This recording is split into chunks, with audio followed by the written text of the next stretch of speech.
Nitondra ny fanehoan-keviny eo anatrehan'ny ampamoaka izay nataon'ny lieutenant colonel Charles Andrena Soavina kosa ny colonel Lilson René izay filohan'ny fisa amin'izao fotoana izao apetraka ity manamboninahitra ity fa fanalambaraka tsy mitombina ihany koa ireny fanambarana izay nataon'ny lieutenant colonel Charles Andrena Soavina ireny izay milaza fa isan'ny tompomarika tao anatin'ny fitifirana tamin'ny andron'ny 7 febroary 2024 ny colonel Lilson René fanazavana azy.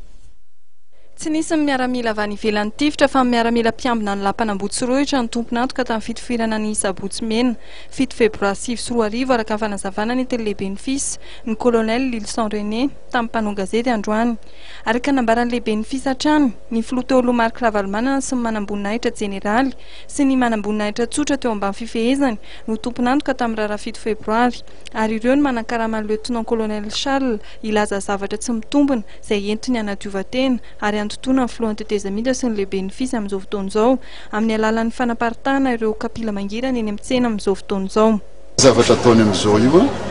ampirisih'le olona izay nanome vola azy izy hoe zao tenena fa ny teniko dia tsotra ny aviato amin'ny Ambotsirovitra no nitifitra tamin'ireny 7 février reny fa tsy nisy miaramila avy tany ivelany ary ny kazerna tsisy zany hoe kazerna azoazon'ny olona fahatany idirana zany fa manana ny tompony ny garde présidentielle tamin'ny andron'ny filoha teo aloha no tompony kazerna ny Ambotsirovitra ka samia zany responsable amin'ny zavatra izay nataony fa ny filoha taloha sy ny généraux officiers miaramila rehetra izay tambany fehezany reo ny responsable nahavanondoza tamin'ny 7 février iny ary raha tany-tandalana eto zany henjakenjana ny teny raha tany-tandalana Madagasikara zay tompona andraikitra tamin'iny fahafatesan'olona tamin'ny 7 février oka ampiarigna aminy ny lalàna ka raha iry tompona andraikitra tamin'iny 7 février tsy hofeziny aza sina famezan'olona tsony eto avoady daholo ny olona amin'ny prison rehetrarehetra fa inona atao référence raha tsy fezina ny tompona andraikitra tamin'ny 7 février aza sina tribunal tsony eto fa inona référence. Ametraka fitorinan'ny lieutenant colonel Charles avy ny lehiben'ny FIS manoloana ny ampamoaka izay nataon'ny lieutenant colonel Charles Andrena Soavina momba ny raharaha 7 febroary 2024. Voalohany indrindra promotion-ko izy araka ny teniko teo marary izy tsy torola marary saina ny teniko. Nosiritan'ny colonel Lilson René ihany koa fa anisan'ny nanohana ny lieutenant colonel Charles tamin'ny fandefasana azy tany La Réunion sy ny fitsaboana azy ny tenany.